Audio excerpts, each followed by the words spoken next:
உறவுகள் அனைவருக்கும் அன்பான வணக்கங்கள். விஜய் வந்துட்டு 2 குடும்பத்தையும் ஒரே வீட்டில் வச்சிருக்கிறதுனால தான் இந்த மாதிரியான பிரச்சனைலாம் வருது. 2வது இந்த பிரச்சனையை முடிக்கிற வரைக்கும் அவங்களும் இங்கே தான் இருக்கணும் அப்படிங்கிறதுனால விஜய் வந்துட்டு தாத்தா கிட்ட, பாட்டி கிட்ட, சித்தி கிட்ட எல்லாம் வந்துட்டு கொஞ்ச நாள் எனக்கு டைம் கொடுங்க அப்படின்னு சொல்லி கேட்டுட்டு, நீங்கள் வந்துட்டு இனிமேல் இந்த வீட்டில் இருக்க வேணாம், அவுட் ஹவுஸில் நீங்கள் தங்கிக்கோங்க அப்படின்னு சொல்லிட்டு இவங்க 3 பேரையும் அவுட் ஹவுஸ்க்கு அங்கே அனுப்பி வச்சிடுறாங்க.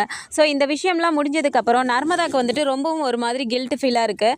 ஏன்னா நம்ம தான் போய் விளையாட கூப்பிட்டோம், ஆனால் நம்மளை இது பண்ணாமே யாருமே எதுவுமே கேட்காம இப்படி போட்டு கிருஷ்ணா அண்ணாவை அடிச்சிட்டாங்களே, கிருஷ்ணா அண்ணா ரொம்ப பாவம் அப்படின்னு சொல்லிட்டு அவங்க நினச்சிட்டு ஒரு மாதிரி அழுகிற மாதிரி உட்காந்துட்டு இருக்காங்க. அந்த நேரம் பார்த்து காவேரி அவங்கள பார்த்துட்டு, ஹேய் நர்மதா, ஏன்டி இப்படி உட்காந்துட்டு இருக்க அப்படின்னு கேட்குறாங்க. ஒன்றும் இல்லைக்கா, சும்மா தான் அப்படிங்கிறாங்க. என்னடி காலையில் நடந்ததை பார்த்து எதுவும் பயந்துட்டியா நீ? அதெல்லாம் ஒன்றும் இல்லை, தேவையில்லாமலாம் பயப்படக்கூடாது, ரொம்ப போல்டாக இருக்கும், உனக்கு தான் நாங்கள் எல்லாம் இருக்கோம்ல அப்படின்னு சொல்கிறாங்க. அது இல்லைக்கா அப்படின்னு சொல்கிறாங்க.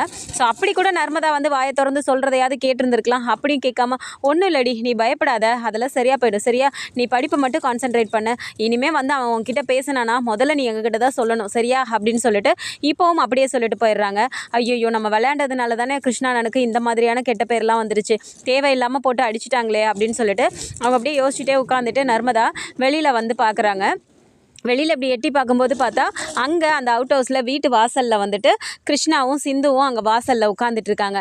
இதை பார்த்துட்டு இருந்த நர்மதா வந்துட்டு வீட்டில் இங்கே யாராவது இருக்காங்களான்னு சொல்லி எட்டி பார்க்கும்போது எல்லாருமே அவங்கவுங்க வேலையை பார்த்துட்டு ஒவ்வொருத்தர் ரூமில் அந்த மாதிரி இருக்கும்போது அப்போ அங்கே யாருமே இல்லைங்கிறத பார்த்துட்டு சரி நம்ம போய் பேசலாம் அப்படின்னு சொல்லிட்டு நர்மதா மெதுவாக அப்படின்னு பின்னாடி யாராவது வராங்களான்னு பார்த்துக்கிட்டே அப்படியே கொஞ்சம் கொஞ்சமாக நடந்து அங்கே போகிறாங்க.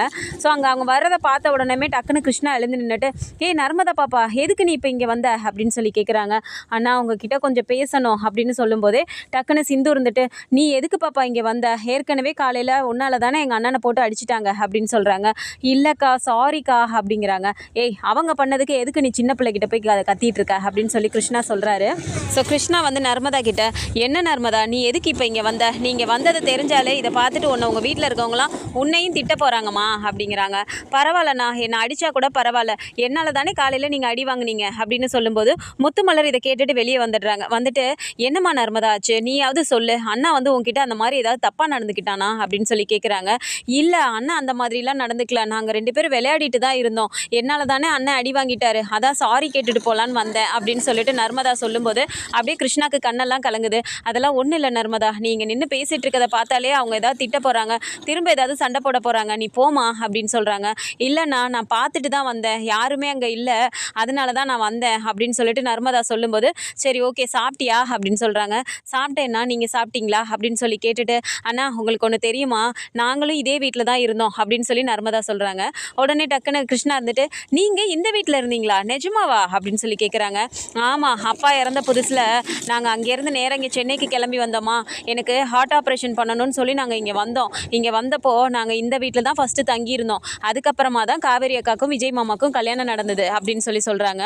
அப்படியாம்மா, சரி சரி அப்படின்னு சொல்லும்போது, இல்லைண்ணா உங்களை இந்த வீட்டில் தங்க வச்சுட்டாங்களேன்னு எதுவும் நீங்கள் ஃபீல் பண்ணாதீங்க, நாங்களும் இந்த வீட்டில் தான் இருந்தோம் அப்படின்னு சொல்லி நர்மதா சொல்கிறாங்க.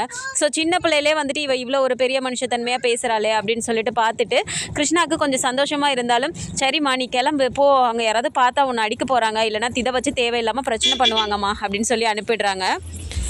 பாட்டி இதை பார்த்துட்டு இருந்துட்டு, எங்கடா இவ்வளோ நேரம் இங்கே தானே இருந்தா, நர்மதாவை காணோமே அப்படின்னு சொல்லிட்டு அவங்க வந்து எட்டி பார்க்கும்போது அங்கே கிருஷ்ணா கிட்ட பேசிகிட்டு இருந்ததை பார்த்துட்டு பாட்டியும் நேராக அங்கே போயிடுறாங்க.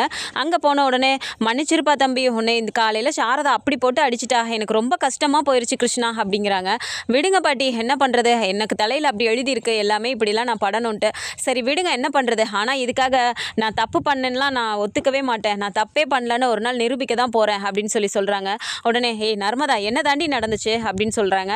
உடனே நர்மதாவும், இல்லை பாட்டி, அம்மா தான் காலையில் தேவையில்லாமல் போட்டு அண்ணனை அடிச்சிட்டாங்க, எனக்கே கஷ்டமாக இருந்துச்சு அண்ணனை பார்க்க, அதனால தான் அண்ணா கிட்ட சாரி கேட்கலான்னு நான் இங்கே வந்தேன் அப்படின்னு சொல்லிட்டு நர்மதா சொல்லும்போது, பாருடா இந்த சின்ன பிள்ளைக்கு இருக்கிறதுக்கு கூட அவளுக்கு இல்லையே, ஏன் தான் இப்படி இந்த சாரதா பண்ணுறாலோ தெரியல அப்படின்னு சொல்லிட்டு பாட்டியும் சொல்லிட்டு, சரி வாடி நம்ம போகலாம், உங்கள் அம்மா பார்த்தா அதுக்கு வேற சண்டை போடுவா அப்படின்னு சொல்கிறாங்க.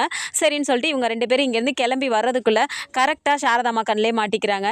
ஏன்னா 2 பேரையுமே காணோமே அப்படின்னு சொல்லிட்டு தேடிட்டு கரெக்டாக அவங்க வெளியே வர்றதுக்கும் இவங்க இந்த வீட்டிலேருந்து இவங்க நடந்து வரதுக்கும் கரெக்டாக அவங்க பார்த்துட்டு உடனே கத்த ஆரம்பிச்சிடுறாங்க.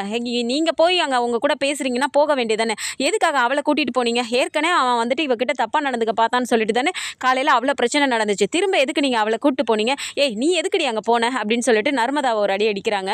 உடனே இந்த சத்தத்தை கேட்டுட்டு காவேரி கங்கா 2 பேருமே வெளியே வந்துடுறாங்க. அம்மாம்மா எதுக்குமா இப்போ அவளை போட்டு நீ அடிச்சிட்டு இருக்க அப்படின்னு கேட்குறாங்க. ஏய் இங்கே பாருடி, இதுங்க இந்த வீட்டில் இருந்தால் தான் இப்படி பிரச்சனை ஆகுதுன்னு சொல்லி விஜய் தம்பி அவுட் ஹவுஸ்க்கு துரத்தி விட்டுச்சு. அவுட் ஹவுஸ்க்கும் போய் உட்காந்துட்டு இதோ இவளே போயிட்டு இந்த பாட்டி கூட போய் பார்த்துட்டு வராடி, இந்த பாட்டி போகிறதுனா போக வேண்டியதானே, இவளை எதுக்கடி கூட்டிகிட்டு போகுது அப்படின்னு சொல்லிட்டு பாட்டியை சொல்லி திட்டுறாங்க. ஸோ இந்த இடத்துல காவேரி இருந்துட்டு, என்ன நர்மதா நீ எதுக்கு போன? பாட்டி போய் பேசுனா பேசட்டும், அதுதான் நாங்கள் என்ன சொன்னாலும் கேட்க மாட்டேங்குது, அவங்கக்கிட்ட போய் பேசிக்கிட்டே தான் இருக்குது, நீ எதுக்கடி போன? காலையில் தான் அம்மா அவ்வளோ அந்த பையனை அடிச்சிச்சில்ல, நீ எதுக்கடி போன அப்படின்னு சொல்லி கேட்குறாங்க. ஸோ நர்மதா அப்படியே உம்முன்னு நின்றுட்டு இருக்கும்போது, முதல்ல உள்ளே போ, இனிமேல் அவன் கூட நீ பேசி பாரு அப்புறம் இருக்குது அப்படின்னு சொல்லிடுறாங்க. சரின்னு உள்ளார வந்தோம். அப்படியே நர்மதா அமைதியாக உட்காந்துட்டு இருக்கும்போது இப்போ சாப்பாடு போட்டு கொண்டுட்டு வராங்க. சாப்பாடை போட்டு கொண்டுட்டு வந்துட்டு நர்மதா கிட்ட இந்தடி சாப்பிடு அப்படின்னு சொல்கிறாங்க. எனக்கு ஒன்றும் சாப்பாடு வேண்டாம் அப்படின்னு சொல்லிட்டு நர்மதா கொஞ்சம் ஒரு மாதிரி கோவத்தோடு சொல்லும்போது, இதுக்கு பாரடி திமுற, சாப்பாடு போட்டு கொடுத்தா வேணான்னு சொல்கிறத அப்படின்னு சொல்லிட்டு சாரதாம்மா சொல்லிட்டு, என்னடி சாப்பிட மாட்டேங்கிற, மதியானமும் சரியாக சாப்பிடல, சாப்பிட ஒழுங்கா அப்படின்னு சொல்லும்போது, எனக்கு ஒன்று நீ கொடுக்குற சோறு வேணாம் போ அப்படின்னு சொல்லி திட்டுறாங்க. என்னடி இப்படி பேசிகிட்டு இருக்க அப்படின்னு சொல்லிட்டு 2 அடி அடிக்கிறாங்க. உடனே தாத்தா அங்கேருந்து வந்துட்டு, மா என்னம்மா எதுக்குமா சின்ன பொண்ணை போட்டு அடிச்சிட்டு இருக்க அப்படின்னு சொல்லி கேட்குறாரு.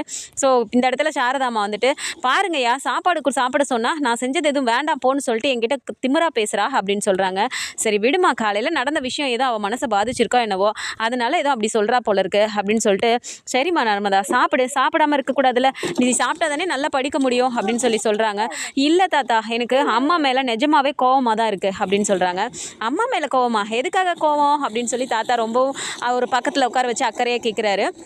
ஸோ நர்மதா இந்த இடத்துல என்ன சொல்கிறாங்க, இல்லை தாத்தா காலையில் வந்துட்டு அண்ணா என் கூட விளையாடிட்டு தான் இருந்தாங்க, ஆனால் அந்த இன்னொரு தாத்தா இருக்காருல்ல விஜய் மாமாவோட சித்தப்பா, அவர் வந்து சொன்னாருன்னு சொல்லிட்டு என்கிட்ட கூட ஒழுங்காக கேட்காம அம்மா போய் கிருஷ்ணா அண்ணாவை தேவையில்லாமல் அடிச்சிட்டாங்க. கிருஷ்ணா அண்ணா பாவம், கிருஷ்ணா அண்ணாவை போய் தான் நான் பார்த்துட்டு வந்தேன், அதுக்கும் திட்டுறாங்க அப்படின்னு சொல்லி சொல்கிறாங்க. கிருஷ்ணா அண்ணா பாவமா, என்னம்மா சொல்கிற? காலையில் அந்த பையன் அப்படி தப்பாக நடந்துக்கிட்டானான்னு உங்ககிட்ட கேட்டதுக்கு நீ ஆமான்னு தானே சொன்ன அப்படின்னு சொல்லி தாத்தா கேட்குறாரு. இல்லை தாத்தா நான் அப்படி சொல்லவே இல்லையே, அவர் வந்துட்டு விஜய் மாமா வந்து அவனை திட்டினாங்களான்னு கேட்டாங்க, ஆமான்னு சொன்னேன். உன்னை விளையாடக்கூடாதுன்னு சொன்னாங்களான்னு கேட்டாங்க, ஆமான்னு சொன்னேன். ஆனால் கிருஷ்ணா நான் அப்படி நடந்துக்கிட்டாங்களான்னு அவர் என்கிட்ட கேட்கவே இல்லையே, அப்படி கேட்டிருந்தாருன்னா நான் அப்போவே இல்லைன்னு சொல்லியிருப்பேன் அப்படின்னு சொல்லிட்டு இவங்க சொல்கிறாங்க. ஸோ அந்த இடத்துல தான் நம்ம எங்கே தப்பு பண்ணோம் அப்படிங்கிறது இவங்களுக்கு புரியுது. என்னடி நர்மதா சொல்கிற, அப்போ அவன் அப்படி எதுவுமே அவங்ககிட்ட நடந்துக்கலையா அப்படின்னு சொல்கிறாங்க. இல்லைம்மா, அந்த அண்ணன் என்கிட்ட எவ்வளோ பாசமாக விளையாடுறாங்க தெரியுமா, எனக்கு போர் அடிச்சுதுன்னு நான் தான் போய் அந்த அண்ணனை கூப்பிட்டேன், அவங்க வரமாட்டேன்னு தான் சொன்னாங்க, நான் கூப்பிட்டதுனால தான் வந்து என் கூட விளையாடினாங்க, அப்போ நான் கீழே விழ போயிட்டேன்னு சொல்லிட்டு என் கால் வலிக்குதுன்னு காலில் நீவி விட்டு வலிக்கும்ல சுளுக்கிக்க போது பார்த்து விளையாடுன்னு தான் கிருஷ்ணா அண்ணா சொன்னாங்க. அதுக்குள்ளே நீங்கள் கிருஷ்ணா அண்ணாவை போட்டு அடிச்சிட்டிங்கல்ல, எனக்கு கிருஷ்ணா அண்ணா தான் பிடிச்சிருக்கு, நீங்கள் எதுக்கு அவங்கள போட்டு அடிச்சிங்க, கிருஷ்ணா அண்ணா நம்ம கூடவே இருக்கட்டுமா அப்படிலாம் சொல்லிட்டு படபடன்னு நர்மதா இந்த மாதிரியே பேசிகிட்டு இருக்கும்போது சாரதாமாவுக்கு ஒரு மாதிரி இருக்க, ராதாமாலாம் நின்று அப்படி பார்க்குறாங்க. என்ன இப்படி சொல்லிட்டு இருக்காளே இவ அப்படின்னு சொல்லிட்டு பாட்டியும் சித்தியும் பேசிக்கிறாங்க. உடனே இந்த இடத்துல அன்பரசு வந்துட்டு, என்னம்மா இப்போ என்ன வேறு மாதிரி பேசிகிட்டு இருக்க, காலையில் நான் கேட்டதுக்கு ஆமான்னு தானே சொன்னேன் அப்படின்னு சொல்லிட்டு அவர் வந்து கேட்குறாரு. ஆமாம், நீங்கள் என்கிட்ட கிருஷ்ணா நான் அந்த மாதிரி பண்ணாரான்னு கேட்கல, மாமா அப்படி சொன்னாங்களா, உன்னை கூட்டிகிட்டு வந்தாங்களான்னு தானே கேட்டிங்க, அதுக்கு தான் நான் ஆமான்னு சொன்னேன். கிருஷ்ணாண்ணா கூட நான் விளையாடிட்டு தானே இருந்தேன், நீங்கள் ஏன் அப்படி வந்து வீட்டில் சொன்னீங்க, உங்களால் தான் அம்மா போய் கிருஷ்ணாண்ணாவை அடிச்சிட்டாங்க அப்படின்னு சொல்லிட்டு நேராகவே சொல்லிடுறாங்க. ஸோ இந்த இடத்துல வந்துட்டு எல்லா வேலையும் பார்த்தது அன்பரசு தான் அப்படிங்கிறத நர்மதா சொன்னது மூலமாக தான் வெளியே வருது. ஸோ ஒரு சின்ன குழந்தை அவங்க அந்த வீட்டில் போய் இருக்கும்போது சாரி கேட்கணும் அப்படின்னு சொல்லி போய் கேட்குறதா இருக்கட்டும், ஸோ நடந்தது இதுதான் அப்படின்னு சொல்கிறத சொல்லி புரிய வைக்கிறதா இருக்கட்டும். ஸோ இந்த மாதிரியான கதைக்கெல்லாம் வந்தால் நல்லாயிருக்கும் அப்படின்னு நினச்சிங்கன்னா நம்மளோட சேனலை மறக்காமல் சப்ஸ்கிரைப் பண்ணிக்கோங்க. வீடியோ பிடிச்சிருக்கு அப்படின்னா சின்னதாக லைக் மட்டும் கொடுத்துருங்க. தேங்க்ஸ் ஃபார் வாட்சிங்.